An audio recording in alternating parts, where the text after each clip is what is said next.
नमस्कार विद्यार्थी मित्रांनो, ओयासिस करिअर पॉईंटच्या यूट्यूब चॅनलमध्ये आपलं स्वागत आहे। या व्हिडिओमध्ये आपण पाहणार आहोत जुलै 2018मध्ये जो UGC नेट पेपर क्रमांक 1 झाला होता ऑफलाईन पद्धतीनं। या पेपरमधील गणित व डाटा इंटरप्रिटेशन या विषयाच्या संदर्भानं जे प्रश्न विचारण्यात आले होते, या प्रश्नांवर विश्लेषणात्मक चर्चा आपण या व्हिडिओच्या माध्यमातून करणार आहोत।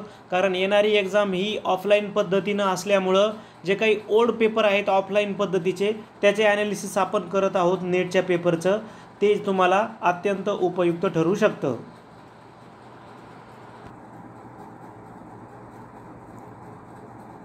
Question number 21 to 25 mathematical reasoning. 21 the next term in the series -1 5 15 29 आणि नेक्स्टचा नंबर आपल्याला सर्च करायचा आहे। तर यामध्ये काय सिक्वेन्स आपल्याला दिसतो तो आपण पाहूयात। बघा, -1 आणि पुढे आहे 5, 5 आणि 15, 15 आणि 29, तर पुढे काय येईल? मग आपण जर यामध्ये डिफरन्स बघितला, जर आपण -1 मध्ये +6 केले तर किती येतात? -1 + 7 राहिले 5, 5 मध्ये जर आपण 10 मिळवलं तर झाले 15, 15 मध्ये आपण 14 मिळवलं तर झाले 29। मग यात काय सिक्वेन्स आहे? तर 6 आणि 10 4, 10 आणि 14 4, म्हणजे 14 आणि 4 पुढे येणार, म्हणजे 4 4चा डिफरन्सचा डिफरन्स काढलेला आहे। मग आता 14 आणि 4 किती झाले? 18। मग आपण 18 जर 29 मध्ये मिळवले तर 8 आणि 9 7, हातचा आला 1, 2 आणि 1 3 आणि 1 4, 47 आपलं उत्तर होणार आहे ऑप्शन नंबर 2। पुढचा प्रश्न होता आपला the next term in the series. आता आपला अक्षरमालिका आहे ABD DGK HMS MTB SBL। मी माझ्या सोयीसाठी ते ABCD करून घेतलेली आहे। बघा, A नंतर D, D नंतर H, H नंतर M, M नंतर S, S नंतर पुढे, म्हणजे 3 अल्फाबेटमधील या 3च्या ग्रुपमधील पहिला अल्फाबेट। आता इकडे पाहूयात A D, बरोबर आहे। D नंतर H, H नंतर M, M नंतर S, आणि आता पुढे काय ते घ्यायचं आहे। मग किती अल्फाबेटमध्ये सुटले? 1 2, बघा 2, 1 2 3, 1 2 3 4, 1 2 3 4 5, म्हणजे आता पुढे काय असणार? 6, 1 2 3 4 5 6, काय आलंय? झड। झड किती पर्यायात आहे? 1 2 आणि 3, म्हणजे हा पर्याय तर कटला। ओके, पहिला अल्फाबेट मिळाला आपल्याला झड झड झड। पुढे बघूयात आपण आता दुसरा अल्फाबेट B, B नंतर G। ओके, हे बघा B G, G नंतर M, G नंतर M, M नंतर T, M नंतर T, आता T नंतर B, T नंतर B, म्हणजे आता झड झड नंतर पुढं A आणि पुन्हा B। ओके, आणि आता B नंतर पुढचा घ्यायचा आहे। आता B नंतर पुढचा म्हणजे काय, कितीचे गॅप आहे? बघा 1 2 3 4, म्हणजे इथे 4, इथे 5, इथे 6, इथे 7, आणि पुढं काय असणार? 8, बरोबर आहे का? मग आता असं जर वाढलं, मग आता बघा इथे B नंतर 8, 1 2 3 4 5 6 7 8 सुटले, आणि आता काय येणार? K। मग आता K किती ठिकाणी आहे? 1 आणि 2, म्हणजे हा ऑप्शन पण कटला। आता याचप्रमाणे शेवटचा alphabet D K S B L आणि पुढचा, मग यामध्ये काय? 6 7 8 9 आणि 10 असा गॅप आहे। मग शेवट काय येतो? W, म्हणजे उत्तर मिळतं पर्याय क्रमांक 3। पुढचा प्रश्न आहे आपला कोडिंग डिकोडिंग। इफ वाराणसी हा शब्द is coded as WCUSSGZQ then the code of Kolkata. Same करायचं आहे बघा। व्हीला काय घेतला? W, व्हीला काय घेतला? W, म्हणजे लगेच पुढचा। नंतर एला काय घेतला? एला घेतला C, एला घेतला C, म्हणजे मध्ये 1 सोडला। नंतर आरला काय घेतला? U, आरला काय घेतला? U, म्हणजे मध्ये 2 सोडला। म्हणजेच काय? 0 1 2 3 4 5 6 7 8 9 असं ते वाढत गेलं। मग तसं कोलकाताचं उत्तर काय येतं? Option number 4 LQOOFZH। Okay, next question. Introducing Rakesh to her husband a woman said, म्हणजे राकेशचं इंट्रोड्यूस करून देताना एक वुमन तिच्या हजबंडला म्हणते आहे, काय म्हणते आहे बघा, राकेशची ओळख करून देताना एक वुमन, एक महिला तिच्या हजबंडला काय म्हणते आहे की हिज ब्रदर्स फादर, म्हणजे राकेशचा ब्रदर आणि त्या ब्रदरचा फादर म्हणजेच कोण, राकेशचे पण फादर, राकेशचे पण वडील, कारण राकेशच्या भावाचे वडील म्हणजे राकेशचे वडील, is the only son of, म्हणजे हे जे फादर आहेत, वडील आहेत, हे सन आहेत, ओनली म्हणजे एकच, सन ऑफ माय ग्रँडफादर, या वुमनचे जे ग्रँडफादर आहेत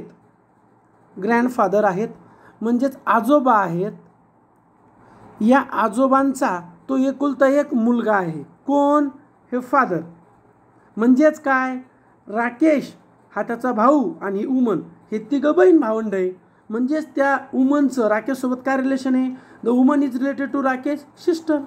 आलं लक्षात बघा, या आजोबाचा हा मुलगा आणि ह्या मुलाचे हे तीन, हा भाऊ, हा राकेश आणि ही बहीण, असे तीन भावंड आहेत. उत्तर मिळालं सिस्टर, पर्याय क्रमांक 3. पुढे आहे बघा, 2 numbers are in the ratio of 2:5. If 16 is added to both the numbers, their ratio becomes 1:2. The numbers are, कमी शब्दात काय, 2:5 असा रेशो असणारे, गुणोत्तर असणारे दोन नंबर आहेत, त्या प्रत्येकात जर 16 मिळवलं तर रेशो होतो 1:2. तर ते नंबर कोणते, म्हणजे काय, सरळ सरळ 2x + 16 छेदात 5x + 16, तर काय मिळालं, 1:2. करा तिरपा गुणाकार, बेदुनी 4x, 16 दुनी 32, 5×1 5x, 16×1 16. मग आता बघा, 4x मधून 5x म्हणजे x गेला, खाली राहिला x, 32 मधून 16 गेले 16, xचा व्हॅल्यू मिळाला आपल्याला 16. मग चला आता बघा, x म्हणजे मिळाला आपल्याला 16, मग 16 दुनी 32 आणि 16×5 80 मिळालं उत्तर, ऑप्शन नंबर 4. पण उत्तर बरोबर आहे का, ठोकताळा करून बघू. 32 मध्ये 16 मिळवा, किती झाले, 32 आणि 16 48. 80 मध्ये 16 मिळवा, 80 90 96. दोघीचं गुणोत्तर काढा, 48 1 48, 48 2 96, 1:2, म्हणजे उत्तर बरोबर, पर्याय क्रमांक 4. पुढचा प्रश्न आहे आपला, म्हणजे आपण आता गणिताचे 5 प्रश्न पाहिले, आता डाटा इंटरप्रिटेशनचे 31 ते 35 असे 5 प्रश्न आपण पाहणार आहोत. The table embeds data of the production, exports and per capita consumption of rice in country P for the 5 years of 2012 to 2016. Answer question 31 to 35 based on the data contained in the table. Year-wise production, exports and per capita consumption of rice. Year, production, exports and per capita consumption. आता 2012 ते 2016 दिले, तर उत्पादन दिले, निर्यात दिली आहे आणि उपभोग दिला आहे. मग यामध्ये आपल्या सोयीसाठी त्यांनी काही खाली सूत्र पण दिलेले आहेत. आता प्रश्न आहे की the percentage increase in the consumption of rice over the previous year was highest in the which year. आता काय करावं लागणार आपल्याला, सरळ सरळ प्रश्न असा होता की कोणत्या वर्षी उपभोग जास्त वाढला. तर बघा, 2012ला होता 36.25, तर तो 2013ला 35.2 झाला, म्हणजे तो वजा झालं, वजा 1.05 झाला. नंतर 35.20 ते 38.7 इथे सर्वाधिक वाढला, किती वाढला, 3.5 वाढला.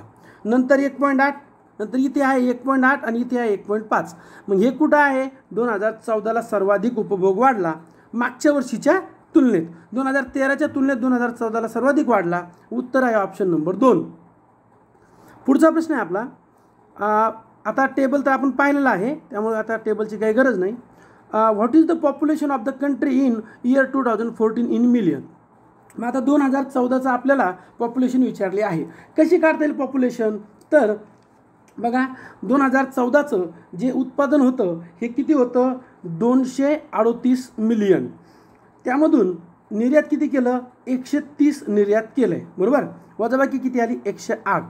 आणि उपभोग किती होता, 38.7. मग 108 भागेला 38.7 जर आपण केलं तर उत्तर मिळतं 2.79 मिलियन, ऑप्शन नंबर 3.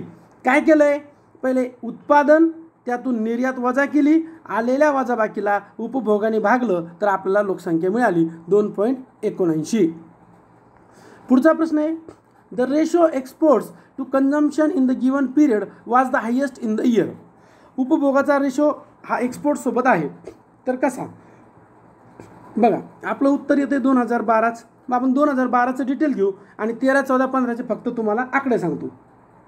तर 2012ला 186.5 उत्पादन झालं, त्यातून 114 निर्यात केला. मग एकूण कन्झम्पशन किती झालं आहे? तर 72.5 मिलियन. मग आता 72.5 मिलियन हे काय झालं आहे? उपभोग झाला. हा जर आपण 114 या निर्यातीतून वजा केला तर आपल्याला मिळते 41.5 मिलियन. मग हे झालं सर्वाधिक.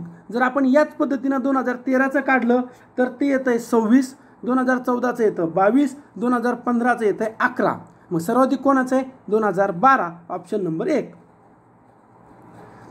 आता 34 नंबरचा क्वेश्चन आहे, in which year the population of country was the highest. Population of country कोणत्या वर्षी हायेस्ट होती? जर आपण पाहिलं तर निर्यात जर कमी आहे याचा अर्थ लोकसंख्या जास्त झाली, कारण जास्त लोकांनी अन्नधान्याचा उपभोग केला. मग आपलं उत्तर येतं 2016. तर कसं काढलं?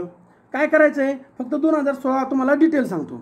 तर 2016चं एकूण उत्पादन होतं 215, निर्यात झाली 88, वजाबाकी केली तर आली 127, उपभोग त्याच्या भागेला केला 42, तर आपल्याला उत्तर मिळतं 3.02 मिलियन ही आहे लोकसंख्या. मग याचप्रमाणे 2013ची काढली तर ती किती येते? 2.5. 2014ची किती येते? 2014ची 2.79 आपण जी इथं काढली होती. आणि 2015ची येते 2.59. मग आता पहा बरं, 2013 2.5, 2.79, 2.59 आणि 3.2 म्हणजेच 2016ला सर्वाधिक लोकसंख्या आहे. आणि शेवटचा प्रश्न आहे, what is the average consumption of rice in million kg over the years. 2012 ते 2016पर्यंत सगळं कन्झम्पशन कसं काढणार? तर एक स्टेप बाय स्टेप बघा. पहिले तुम्हाला काय करायचं आहे? 2012ला एकूण उत्पादन किती झालं? 186.5. निर्यात किती केला? 114. जे खाली राहिलं किती? 72.5. हे झालं 2012चं कन्झम्पशन 72.5. मग आता त्याचप्रमाणे 2012चं किती झालं? 72.5. 13चं किती झालं? असंच वजाबाकी केली 88. 14चं किती आहे? 108. 15चं किती आहे? 105. 16चं किती आहे? 127. एकूण वर्ष किती आहेत? 5. यांची बेरीज किती केली? तर बेरीज केली ती येते 500.5 आणि भागेला 5, तर उत्तर मिळतं 100.1. पर्याय क्रमांक 4 येते लक्षात. बघा, अशा प्रकारे आपण जुलै 2018ला जो ऑफलाईन पेपर झाला होता त्यामधील गणिताचे 5 प्रश्न व डाटा इंटरप्रिटेशनचे 5 प्रश्न यावर चर्चा केली आहे. तुम्ही आम्हाला कनेक्ट होऊ शकता ओयासिसला. बघा, आपलं यूट्यूब चॅनल आहे Oasis career point, Telegram channel आहे ओयासिस करिअर पॉईंट, सेटनेटसाठी स्वतंत्र सेटनेट चॅनल, व्हॉट्सअपच्या चॅनलला तुम्ही फॉलो करू शकता ओयासिस करिअर पॉईंट, फेसबुकला फॉलो करू शकता, इंस्टाग्रामलाही फॉलो करू शकता. सगळ्यांच्या लिंक या व्हिडिओच्या डिस्क्रिप्शन बॉक्समध्ये तुम्हाला दिलेल्या आहेत. बघा, आपलं स्वतंत्र चॅनल आहे सेटनेटसाठी, सेटनेट स्टडी 2014 या नावानं ही त्याची लिंक आहे, जी लिंक तुम्हाला व्हिडिओच्या डिस्क्रिप्शन बॉक्समध्ये सुद्धा दिलेली आहे. हा व्हिडिओ जर आवडला तर लाईक करा, आपल्या मित्रांना शेअर करा, तसेच ओयासिस करिअर पॉईंटचे यूट्यूब चॅनल सबस्क्राईब करा. धन्यवाद.